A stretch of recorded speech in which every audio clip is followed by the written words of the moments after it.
Olá, seja bem-vindo para mais um Evangelho. Que a paz e a luz de Jesus nos envolvam hoje e sempre.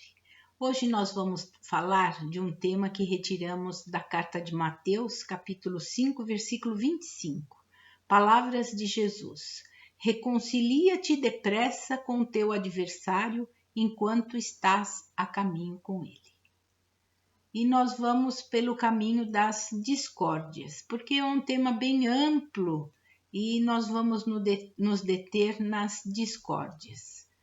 Agora, a recomendação de Jesus em nos reconciliarmos com os nossos adversários, perdoar nossos inimigos, o nosso pensamento pula logo para fora, né? Para analisar os contatos externos e quase sempre dizemos que não os temos.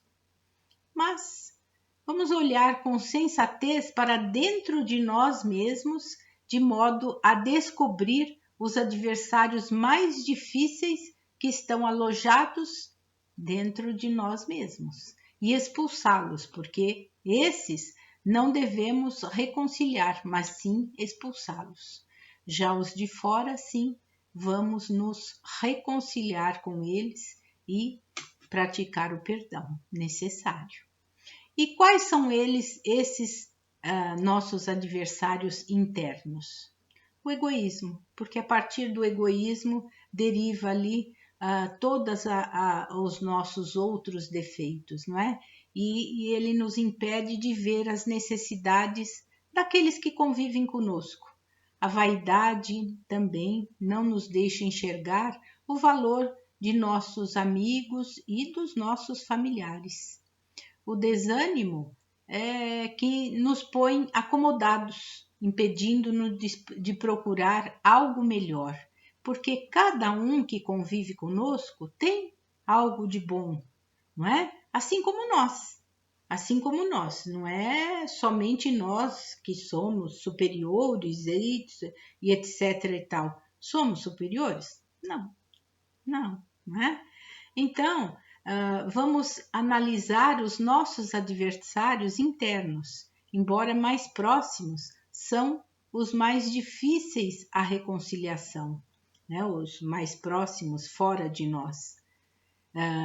Embora a advertência de Jesus nos leva para os inimigos externos, pedindo-nos para perdoar 70 vezes, 7 vezes, exigindo de nós muito entendimento, desprendimento, e claro que está para perdoar os internos, todos eles nascidos da nossa ignorância.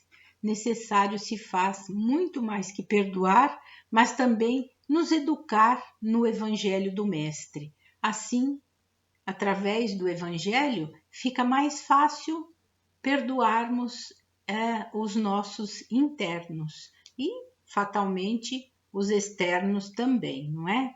E para isso nós precisamos de muito ânimo, muita coragem, mesmo que aos poucos, estudar mais, conhecer as suas diretrizes a fim de pormos em prática no contato de uns para com os outros, porque conhecendo e praticando bem todos esses ensinamentos de Jesus, vamos ficar livres desses adversários internos, livres deles enquanto estamos a caminho aqui na Terra, né?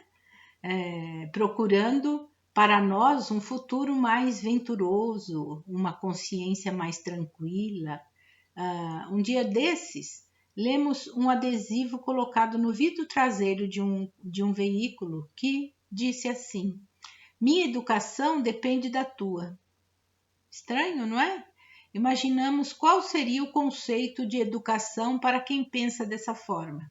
Sim, porque se a nossa educação dependesse dos outros, certamente seria tão instável, né, quanto a quantidade de pessoas com as quais nos relacionamos. Se assim fosse, não formaríamos jamais o nosso próprio caráter, visto agirmos segundo o caráter do outro. do outro próximo, não é? Seríamos como se fôssemos um espelho refletindo a imagem do outro e não a nossa própria imagem. A educação, segundo o codificador do Espiritismo, Allan Kardec, é a arte de formar caracteres e, por conseguinte, é o conjunto de hábitos adquiridos. Então, como fica a nossa educação se refletirmos tão somente no comportamento dos outros? O verdadeiro caráter, o bom caráter, é construído na luta diária, no domínio das nossas más tendências, desses inimigos internos que temos, não é? Por não revidar ofensa, retribuir o mal com o bem. Jesus assim nos ensinou, não é? Não foi assim que Jesus nos ensinou? Ele nos ensinou para não revidarmos as ofensas, retribuir o mal. Vamos retribuir com o outro mal? Não, vamos retribuir com o bem. E conta-se que um senhor tinha um amigo com o costume de dizer: bateu, levou. Não é? Um dia perguntou se ele admirava os mal educados. Imediatamente ele se posicionou em contrário e disse: é claro que não. Então o senhor questiona: se não os admira, por que os imita? Ele ficou um tanto confuso, pensou, refletiu um pouco e respondeu: de fato devemos imitar somente o que achamos bom e certo. Dessa forma, o nosso agir não deve jamais depender da educação dos outros, menos ainda da falta de educação dos outros.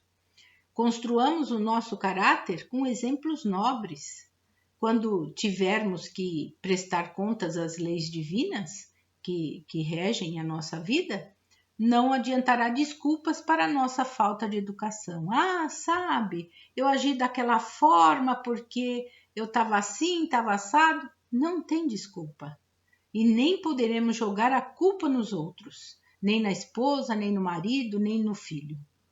Deus, nosso Pai, nunca nos deixou sem bons exemplos de educação, de dignidade, de fraternidade. Através dos bons espíritos, Ele nos envia, como nos enviou Jesus, o nosso mestre, o nosso maior guia e modelo. Não adotemos os costumes comuns que vemos por aí, que nada tem de normais, não é? O normal é cada um buscar a sua própria melhoria, a sua melhoria íntima com os recursos internos e externos que Deus nos oferece. As rosas, mesmo com as raízes no estrume, se abrem para oferecer ao mundo o seu inconfundível perfume. Então, nós também temos essa condição, não é? O sândalo, por ser uma árvore nobre, deixa sua fragrância suave impregnada no machado que lhe dilacera as fibras. Veja quantos exemplos nobres nós temos, não é? Todos os ensinamentos que Jesus nos deixou, para a maioria de nós que se esforça por conhecer e seguir, nos recomenda exatamente apresentar a outra face, ou seja, tolerância e compreensão. Não é? Imaginem se Jesus, o Mestre, tivesse nos ensinado: se alguém bater numa face, esmurra-lhe a outra face. Ou faz aos outros tudo aquilo que não desejas que te façam. Nós certamente não o aceitaríamos como modelo e guia, porque já sabemos discernir o certo do errado. Então, oferecer a outra face, ter tolerância, compreensão, fazer aos outros aquilo que desejamos para nós e desejamos coisa ruim para nós, que eu saiba não, né? Que eu saiba, ninguém deseja coisa ruim para si próprio. Assim sendo, lutemos por nos educar segundo os preceitos do nosso Mestre Jesus, que diante dos momentos mais dolorosos de sua vida, ele manteve a calma, tolerou com grandeza as agressões que ele sofreu e ainda pediu perdão aos seus algozes, pois sabia que eles não sabiam o que estavam fazendo. Veja só a nobreza de alma. Aí muitos vão dizer, mas eu não tenho toda essa nobreza de Jesus ainda. Ainda não. Mas estamos a caminho, não é? Tentando nos melhorar. Assim, ao invés de darmos maus exemplos a serem copiados, nós também podemos dar exemplos dignos a serem imitados, né? Assim, deve ser não só no nosso ambiente de trabalho, mas principalmente no nosso meio familiar. Porque o maior problema no relacionamento familiar é que cada um acredita que a razão lhe pertence. A esposa reclama que o marido se julga doutor e PhD em tudo que está sempre certo. Não admite que ninguém lhe diga que está errado. O marido, por sua vez, fala que a mulher é muito impertinente, gosta de confusão, discórdias e faz tempestade em copo d'água. O filho reclama que os pais estão totalmente por fora do mundo e querem governar a sua vida. Talvez falte um pouco de amor, não é? Para iluminar o relacionamento afetivo e inspirar maneiras de conviver com menos egoísmo e com mais amor, não é? E são justamente essas pequenas picuinhas que geram discórdias, às vezes de difícil reparação. Porque junto do egoísmo está o orgulho, que não nos deixa pedir a reconciliação. Não conseguimos, né, pedir perdão e nos reconciliarmos muitas vezes. Ali no lar, nós podemos e devemos exercitar o quê? A paciência, a compreensão, a bondade, a tolerância, virtudes essas que irão nos habilitar a outras experiências inevitáveis à nossa evolução moral e espiritual, dentro do tempo e do espaço que a vida vai nos proporcionar, aquele tempo de vida que temos. Nossa maior redenção está em fazermos tudo aquilo, o bem que pudermos em família. Como seremos benfeitores de 100 ou mais pessoas se ainda não aprendemos a servir 5 ou 10 criaturas que convivem conosco? Esta é a indagação lógica de todos os discípulos do cristianismo. Quantas vezes criamos ambiente desfavorável, ofendendo e sendo ofendido, ou magoando e sendo magoado, tão só por exigir que as coisas se realizem da forma que queremos, mas que o outro só consegue fazer da sua própria maneira. Não consegue fazer da sua maneira. Não é a sua que tem que prevalecer, é o bom senso, não é? Que necessitamos usar ali na convivência diária. Porque se nos sentimos superiores e mais sabidos, mais experientes, cabe a nós compreender e não tomar atitudes externas que vão criar aquele clima pesado e, na maioria das vezes, por nada. Isso vai mudar alguma coisa? Nada. Onde, com um pouco de boas maneiras e fraternidade, pomos o ambiente familiar mais satisfatório e acabamos evitando com isso influências espirituais negativas à nossa volta, geradas pela discórdia ou pela falta de fraternidade.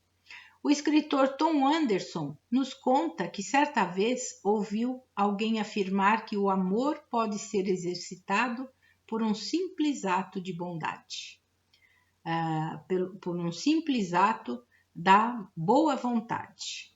Isso significa que uma pessoa pode demonstrar amor através de gestos simples no convívio familiar. Ele, impressionado com o que ouviu, reconheceu-se ele mesmo egoísta e que havia se tornado insensível ao aconchego familiar, e ficou imaginando que poderia melhorar no seu relacionamento afetivo se deixasse de criticar tanto a esposa e os filhos. Muito bem. Se não ligasse a televisão no canal do seu interesse, se deixasse de concentrar a leitura ou do jornal ou do celular e desse um pouco mais de atenção aos familiares, durante as férias de 2 semanas, resolveu que, como estavam todos juntos na praia, decidiu ser um marido e um pai muito carinhoso, atencioso. No primeiro dia, beijou a esposa, falou que ela estava bem, vestindo aquela roupa. Você reparou? Falou ela admirada e toda feliz. Chegando à praia, Tom pensou em descansar, mas a esposa o convidou para dar um passeio junto ao mar. Ia recusar, mas lembrou da sua promessa que fizera a si mesmo. Por isso, foi com ela. No outro dia, a esposa o convidou para visitar um museu. Ele detestava museu, mas, como estava num processo de mudança, foi. Numa das noites, não reclamou quando ela demorou uma eternidade para se arrumar e eles chegaram atrasados a um jantar. E assim se passaram 12 dias. As férias estavam por terminar. Como ele fizera a promessa de continuar com a disposição de expressar amor e atenção, ele mesmo estava feliz com a sua própria mudança de atitude. Foi então que percebeu a esposa triste e lacrimosa. Perguntou-lhe o motivo e ela disse: é que eu fiz alguns exames ginecológicos e eu não sei, o médico disse que estava tudo bem, mas como você tem sido um marido muito carinhoso, muito atencioso, eu estou preocupada de que algo está acontecendo. Eu vou morrer? Não, querida, falou Tom sorrindo. Você não está morrendo. Eu é que estou aprendendo e começando a viver melhor. Então, pensemos nisso.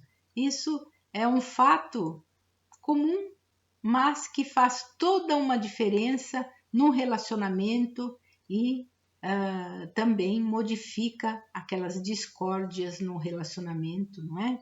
Se Jesus nos ensina que a lei é amar ao próximo como a nós mesmos, pensemos nisso e façamos o melhor. Então, que Jesus abençoe você e toda a sua família. Muita paz.